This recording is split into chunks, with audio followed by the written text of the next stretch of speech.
Hi friends, welcome to our channel engineer மளிகை கடை. இன்றைக்கி நம்ம இன்ஜினியர் மளிகை கடையில் எதை பற்றி வீடியோ பார்க்க போகிறோம்னா, மளிகை கடையில் கடனால் வர்ற பிரச்சனை என்ன, நம்ம மளிகை கடையில் கடனால் வர்ற பிரச்சனை எப்படி சால்வ் பண்ணுறேன் அப்படிங்கிறத உங்களுக்கு தெளிவாக சொல்லி தரப்போகிறேன். புதுசாக பார்க்க போகிறோம், நம்ம சேனலை சப்ஸ்கிரைப் பண்ணிட்டு பாருங்கள். நம்ம சேனலில் மளிகை கடை, ஹோட்டல், ஜூஸ் அண்ட் நிறைய லோ இன்வெஸ்ட்மெண்ட் பிஸ்னஸ் ஐடியாஸ் இருக்கும்.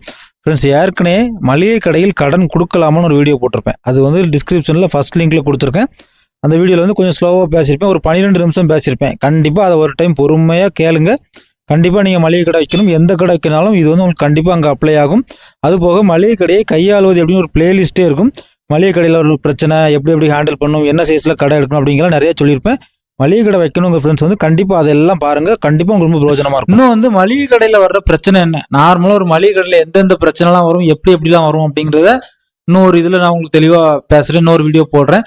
இன்னைக்கு நம்ம வந்து கடனை மட்டும் பற்றி தான் பேச போகிறோம். சரி, இப்போ வந்து நிறைய பேர் வந்து நான் மளிகை கடை ஆரம்பிச்சிருக்கேன், உங்களை பார்த்து ஆரம்பிச்சு அப்படின்னு நிறைய சொல்றீங்க. ஆனா இந்த அனுபவம்லாம் உங்களுக்கு வந்து இருக்குமா இருக்காதான்னு எனக்கு தெரியல. சரிங்களா, ஏன்னா வந்து ஹேண்டில் பண்றது வந்து ரொம்ப முக்கியம். அதுதான் இன்னைக்கு நம்ம பார்க்க போறோம். ஃப்ரெண்ட்ஸ், இன்னைக்கு வந்து மளிகை கடையில வந்து கடன், சரிங்களா, நிறைய இடத்துல சாதாரணமா சொல்லுவாங்க, கடன் கொடுக்காம வியாபாரம் பண்ணவே முடியாது அப்படின்லாம் சொல்லுவாங்க. சிலர் வந்து ஸ்ட்ரிக்டா கடன் கிடையாது அப்படின்னு சொல்லுவாங்க. இப்ப நம்ம கடையிலுமே நம்ம கொஞ்சம் கொஞ்சம் கடன் கொடுத்தா வியாபாரம் பண்ணணும். சரிங்களா, வெளிப்படையா ஒத்துக்கிடணும், சுத்தமா கடன் கிடையாது அப்படின்னு கிடையாது. சரிங்களா, இப்போ ஃபர்ஸ்ட் நீங்க முக்கியமா கவனிக்கக்கூடிய விஷயம், நீங்க வந்து கடன் கொடுத்து வியாபாரம் பண்ண போறீங்களா, கடனே கொடுக்காம வியாபாரம் பண்ண போறீங்களா, அதை நினைச்சுக்காங்க. சரிங்களா, இப்போ நீங்க வந்து கடன் கொடுத்து வியாபாரம் பண்றீங்க அப்படின்னு முடிவு பண்ணிட்டா, காலையில ஒரு கஸ்டமர் வர்றாங்க, ஃபர்ஸ்ட் கஸ்டமர் வராங்க, கடன் வைக்கிறாங்க, ரைட். அடுத்த கஸ்டமர் வராங்க, கடன் வைக்கிறாங்க. மூணாவது கஸ்டமர் வராங்க, கடன் வைக்கிறாங்கன்னா நீங்க வந்து ரேஸ் ஆயிருவீங்க. சரிங்களா, நமக்குள்ளே ஒரு டென்ஷன் ஆயிரும். நீங்க வந்து ஏதாவது ஒரு கஸ்டமர் பிடிச்சி திட்டிடுவீங்க, ஏதாவது சொல்லிடுவீங்க. அப்படிங்கும் போச்சுல அந்த கஸ்டமர் வந்து அப்படியே நின்றுவாங்க.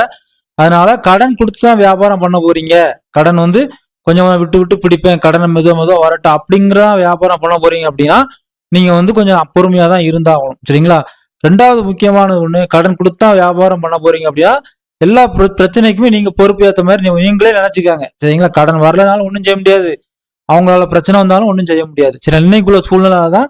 அதனால நீங்க வந்து முடிவு பண்ணிக்காங்க, கடன் கொடுத்து வியாபாரம் பண்ண போறீங்களா, கடன் கொடுக்காம வியாபாரம் பண்ண போறீங்களா அப்படிங்கறத முடிவு பண்ணிக்கிடணும்.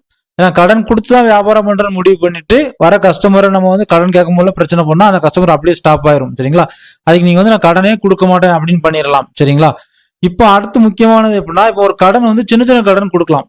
சின்ன சின்ன கடன் அப்படின்னா என்ன அப்படின்னா, ஃபார் எக்ஸாம்பிள் இந்த டம்ளரோட அசல் ரேட் வந்து நமக்கு 10 ரூபாய். சரிங்களா, 10 ரூபாய் நீங்க வாங்கியிருக்கீங்க, 15 ரூபாய் நீங்க செல்லிங் ரேட் வச்சிருக்கீங்க. ஒரு கஸ்டமர் வராங்க, என்கிட்ட 10 ரூபா தான் இருக்கு, இந்த டம்ளர் தாங்க, நான் வரும்போது 5 ரூபா தாரேன் அப்படின்னு சொன்னா, இப்போ இந்த டம்ளரோட விலை 10 ரூபா தான், நமக்கு வந்து அசல் வந்துட்டு நம்மளோட லாபம் அவங்ககிட்ட இருக்கு. சரிங்களா, இப்போ நமக்கு இதுல நஷ்டம் இல்லை, நீங்க கொடுத்து விட்டுறலாம். என்ன சொல்லலாம்னா, மறக்காம கொண்டு வந்துருங்க, எனக்கு இதுல 1 ரூபாய் தான் கிடைக்கும், 2 ரூபாய் தான் கிடைக்கும், கொடுத்து விட்டுறலாம். சரிங்களா, இனிமே நீங்க அந்த கஸ்டமரை செக் பண்ணலாம், தராங்களா இல்லையா.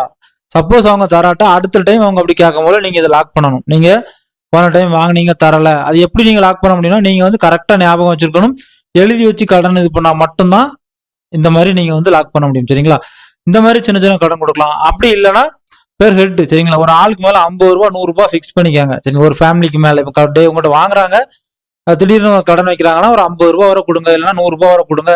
உங்களோட சேல்ஸ் 1000 ரூபாய் வரை கொடுங்க, 2000 எவ்வளவு நாளும் அது ஏற்றி கொடுத்துக்காங்க அவங்க வாங்குறத பொறுத்து. அதுக்கு மேல கொடுக்காங்க. சரிங்களா, சென்னையில உள்ள அண்ணாச்சிட்ட எல்லாத்திட்டையும் கிளங்கிது சொல்லுவாங்க, ஒரு ஆளுக்கு மேல 50 ரூபா 100 ரூபா ஃபிக்ஸ் பண்ணி விட தம்பி, அதுக்கு மேல வராது இதுதான் அப்படின்னு தான் ஓப்பனா சொல்லுவாங்க. அதனால கொஞ்சம் பொறுமையா இந்த மாதிரி ஃபிக்ஸ் பண்ணிக்காங்க. ஒரு கடன் கேட்காங்கன்னா உடனே கூட இல்லைன்னு கூட சொல்லாம, ஒரு எனக்கு என்னால முடிஞ்சது 50 ரூபாய் தான், 100 ரூபாய் இவ்வளவுதான் கொடுக்க முடியும் அப்படின்னு சொல்லுங்க. நல்லா அவங்க தந்தா வாங்கிக்காங்க, வரட்டா அப்படியே விட்டுருங்க, அதுக்கு மேல கொடுக்காதுங்க. சரிங்களா, அடுத்தால கடன் கொடுத்து வியாபாரம் பண்ண முடிச்சத வர முக்கியமான பிரச்சனைன்னா, கடன் வந்து வசூல் பண்றது வந்து ரொம்ப ரொம்ப கஷ்டம். சரிங்களா, கடன் வந்து ப்ரெஷர்ல வாங்குறதுல கடைசியில தான் நம்ம இருக்கோம். இன்னைக்கு வந்து யாருமே ப்ரெஷர் போட்டு யார்கிட்டையும் கடன் வாங்க முடியாது. சரிங்களா, ஏன்னா நீங்க வந்து எல்லாமே பார்த்துருப்பீங்க, கடன் வாங்க போறவங்க தான் இன்னைக்கு தெரிச்சு ஓடுதாங்க. கடன் வாங்கிட்டு இருக்கிறவங்க வந்து என்ன செய்யறாங்க, கூலா பதில் சொல்றாங்க, இல்லைங்க போயிட்டாங்க அப்படின்னு தான் சொல்லுதாங்களே அப்படி நீங்க நிறைய பார்த்துருப்பீங்க. அதை பத்தி சொல்ல வேண்டாம்னு நினைக்கிறேன். அதனால கடன் வந்து நீங்க வசூலே ஆகாது, அது ரொம்ப ரொம்ப கஷ்டம். அது மாதிரி கண்டிப்பா வாடிக்கையாளர் இழப்பு தான். இப்போ ஒரு 10 ரூபாய் அவங்க நம்ம கடையில கடன் வச்சிருக்காங்க, அடுத்தால அவங்க கையில ஒரு 10 ரூபாய் தான் இருக்கு. இப்ப அவங்களுக்கு வந்து 10 ரூபாய் பொருள் வேணும். இப்ப அவங்க நம்ம கடைக்கு வந்தா அந்த 10 ரூபாவை கொடுக்கணும், பழைய கடனை கொடுக்கணும், புதுசா 10 ரூபாய்க்கு பொருள் வாங்கணும்.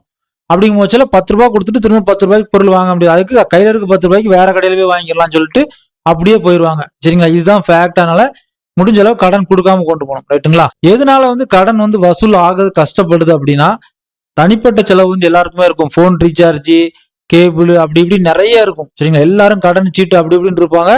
நமக்கு வந்து வராது. சரிங்களா? நான் சொன்ன மாதிரி நம்ம தான் கடைசியில இருக்கோம். நமக்கு தரவே மாட்டாங்க. அதனால கடன் வந்து முடிஞ்ச அளவு கொடுக்க கூடாது. ஓகேங்களா? அடுத்தால வந்து கடன் கொடுத்தால் நமக்கு வந்து நிறைய பிரச்சனை வரும். இன்னைக்கு ஒரு சிலர் பண்ற காரியம் என்னன்னா, நம்மகிட்ட கடன் வாங்கிட்டு நம்மகிட்டயே பிரச்சனை பண்ணிட்டு அங்க வாங்க இங்க வாங்க இப்படி பேசிட்டாங்க அப்படி பேசிட்டாங்கன்னு சொல்லிட்டு நம்மகிட்ட வந்து இன்னும் மேலும் பைசா கறக்கிறதுக்கு தான் வழி போடுவாங்க. சரிங்களா? அதனால கடன் வந்து கொடுக்கும்போது கொஞ்சம் கவனமா கொடுங்க. சில ஆட்கள் வந்து அதே ஒரு பார்ட் டைமா வச்சிருப்பான். சரிங்களா? உங்ககிட்ட ஃபர்ஸ்ட் ஒரு 1000 ரூபாய் கடன் வாங்கிடுவான்.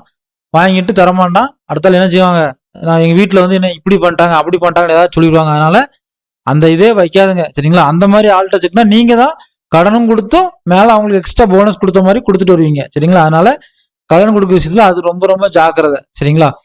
அடுத்தால கடன் கொடுக்குற நீங்க வந்து ரொம்ப ஆக்டிவா இருக்கணும். எழுதி வைக்கணும். நீங்க வந்து எழுதி வச்சு பில் போடுங்க. நான் நிறைய வீடியோல சொல்லியிருக்கேன். நிறைய பேர் சொல்லுவாங்க, எங்க கடையில அவ்வளவு பேர் வராங்களா, நாங்க எப்படி எழுத, என்னங்க சொல்றீங்க அப்படி இப்படிலாம் சொல்றீங்க. ஹோல்சேல் கடையிலே 1 ரூபா விடாம உட்காந்து எழுதிட்டு இருப்பாரு. அவரை பார்த்தா நானே எழுத ஆரம்பிச்சேன். சரிங்களா?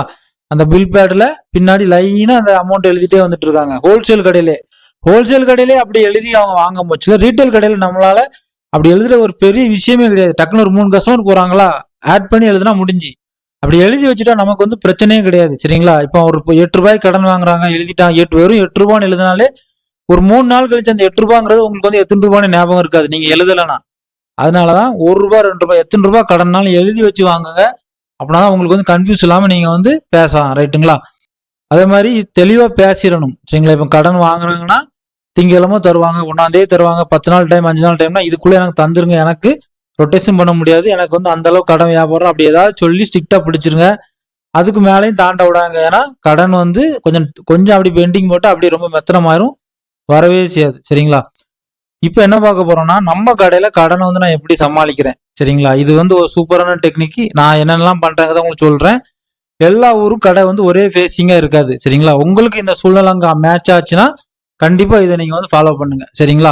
நான் கடை ஆரம்பிச்சு ஒரு 6 மாசத்துல என் கடைக்கு வந்து ஒரு பிரச்சனை. சரிங்களா? என்ன பிரச்சனைனா, ஒரு கஸ்டமர் என்கிட்ட ஒரு 50 ரூபா கடன் வாங்கிட்டாங்க, வரல. சரிங்களா? ஒரு வாரம் ஆயிட்டு. நான் அவங்களோட பக்கத்து வீட்டுக்காரங்கிட்ட சொல்லி விட்டேன், இந்த மாதிரி இவங்க வந்து ஒரு 50 ரூபாய் தரணும், பார்த்தா கொஞ்சம் கடைக்கு வந்து தர சொல்லுங்க அப்படின்னு சொல்லி விட்டேன். இவங்க போய் சொன்ன ஸ்லாங் வந்து எப்படி இருந்துச்சோ எப்படியோ இருந்துட்டு. சரிங்களா? இவங்க என்ன பண்ணிருக்காங்க, நீ அண்ணாச்சிக்கு 50 ரூபா கொடுக்கணுமா கேட்டு விட்டுருக்காரு, என்னமா நீ இப்படி பண்ணிட்டாலே என்னமோ சொல்லி விட்டாங்க. ரைட்டுங்களா? அவங்க வேகமா வந்து என்கிட்ட ஒரே இது, நீங்க என்ன இப்படி அடுத்த ஆள்கிட்ட சொல்லி விட்டீங்க, இது என்ன அப்படி இப்படின்னு ரொம்ப சண்டை. சரிங்களா? நான் அப்படியா சரிங்க அப்படின்னு சொல்லி சமாளிச்சு விட்டேன். அப்புறம் நான் சரி இதே நாம ஃபாலோ பண்ணக்கூடாது அப்படின்னு சொல்லிட்டு இப்போ எப்படி பண்றேன் அப்படின்னா, கஸ்டமர்கிட்ட சொல்லிடுவேன். இப்போ நீங்க வாங்கிட்டு போறீங்களா, 2 நாள் 3 நாள் பார்ப்பேன். நீங்க மறந்துட்டீங்க அப்படிங்கிறது தெரியும், 3 நாள் ஆயிட்டா நான் பக்கத்து வீட்டுல யார்ட்டையா சொல்லி விட்டுருவேன், நீங்க கொண்டு கொடுத்துருங்கன்னு சொல்லுவேன். ரைட்டுங்களா? இப்போ இதே மாதிரி கொஞ்சம் ஃபாலோ பண்ணேன். இன்னும் ஒரு சிலர் நமக்கு வீடு எல்லாம் தெரியாது. நான் அவங்களுக்கு என்ன பண்ணுவேன்னா, ஜிபேல அவங்களுக்கு அப்படியே ஜென்ரேட் பண்ணி விட்டுருவேன், ரிக்வெஸ்ட் பண்ணி போட்டுருவேன். சரிங்களா?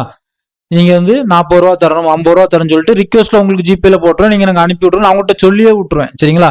இப்போ ஜிபே நம்ம நம்பர் நம்ம கைக்கு வந்துட்டுனா அவங்களோட கான்டாக்ட் நம்மகிட்ட இருக்கு. சரிங்களா? இப்போ வந்து ஒரு 100 ரூபாய் 500 ரூபாய் தரணும் அப்படின்னா நம்ம ரிக்வெஸ்ட் போட்டு ஒரு 3 நாள் ஆயிட்டோம், அப்புறம் நம்ம வந்து ஃபோன் பண்ணி கேட்கலாம். சரிங்களா? இந்த மாதிரி 4 நாள் ஆயிட்டு மறந்துட்டீங்களா, கொஞ்சம் இந்த பணத்தை கொஞ்சம் போட்டு விட்டுருங்க அப்படின்னா தரவங்க இருக்காங்க, தராம ஏமாத்துறவங்களும் இருக்காங்க. அதனால கடன் வந்து என்னைக்குமே கொஞ்சம் ரிஸ்க் தான். இப்போ நம்ம கடன் கொடுக்காட்டா இந்த எந்த பிரச்சனையுமே நம்ம வந்து ஃபேஸ் பண்ண வேண்டாம். சரிங்களா? இப்போ நான் சொன்னோம்ல, இதெல்லாம் கடன் கொடுத்து ஃபேஸ் பண்ணி சமாளிச்சு வர்றது தான். அதனால கடன் கொடுக்கலாம், இது எதுவுமே நீங்க பண்ண வேண்டாம். கடன் கொடுக்குறீங்க அப்படின்னா நீங்க தான் அங்க வந்து பேசுற ஆளா இருக்கணும். சரிங்களா? அவங்க பேசுற ஆளா இருக்கக்கூடாது, நீங்க சொல்றபடிதான் அவங்க கட்டுப்படணும். அதனால அவங்க வந்து எனக்கு அங்க அவ்வளவு கடன் தருவானு இங்க இவ்வளவு கடன் தருவானு அப்படின்லாம் அவங்க பேசினா நீங்க அங்கே வாங்கிக்காங்கன்னு அனுப்பியிருக்கேன். இங்க வந்து நீங்க ஸ்ட்ராங்கா பேசிருங்க. கடன்ல வந்து பிரச்சனை அதிகம். கடன்ல வந்து நிறைய சில சிக்கல் இருக்கு, ஒரு சில பிளஸ் இருக்கு. ஒரு சிலர் வந்து கொஞ்சம் கடன் வாங்குவாங்க தருவாங்க அப்படிலாம் இருக்கும். எல்லாரையும் ஒரே மாதிரி நினைக்க முடியாது. எல்லாரும் நல்லா இருக்காங்கன்னு சொல்லிட்டு நீங்க அவங்க வந்து என்னைக்கும் அப்படி இருப்பாங்கன்னு நினைக்காதுங்க. திடீர்னு அவங்க பிள்ளைங்கள்ட்ட இருந்து ஒரு பிரச்சனை வரும், அவங்க வந்து உங்கள்கிட்ட வேற மாதிரி பேசுவாங்க. இந்த மாதிரி நிறைய இருக்குது. அதனால கடன் கொடுக்கும் போதுல கொஞ்சம் கவனமா ஹேண்டில் பண்ணுங்க, ரொம்ப முக்கியமான விஷயம். ஓகே ஃப்ரெண்ட்ஸ், உங்களுக்கு இந்த வீடியோ ரொம்ப யூஸ்ஃபுல்லா இருக்கும் நான் நினைக்கிறேன். கண்டிப்பா மளிகை கடை வைக்கும் போச்சுல கொஞ்சம் கவனமா வைங்க. ப்ராடக்ட் பத்தியான இன்ஃபர்மேஷன் நம்ம சேனல்ல நிறைய இருக்கும். இதை இப்படி விழுங்க, இப்படி அட்டை போட்டு செய்யுங்க, அதை செய்யுங்க, நிறைய சொல்லியிருப்பேன். இந்த மாதிரி மளிகை கடை கையாளுக்கு அப்படிங்கிறத கண்டிப்பா நம்ம வீடியோஸ் எல்லாம் பாருங்க, பார்த்து தெரிஞ்சுக்காங்க. இல்லைன்னா ஏதாவது நல்லா பேசுற கடைக்காரர்கிட்ட கேட்டு கத்துக்காங்க. ஓகேங்களா? ஓகே ஃப்ரெண்ட்ஸ், உங்களுக்கு இந்த வீடியோ ரொம்ப யூஸ்ஃபுல்லா இருக்கும் நான் நினைக்கிறேன். மீண்டும் ஒரு தொழில் மற்றும் ஒரு பயனுள்ள வீடியோல சந்திக்கலாம். தேங்க்யூ ஃபார் வாட்சிங் இன்ஜினியர் மளிகை கடை.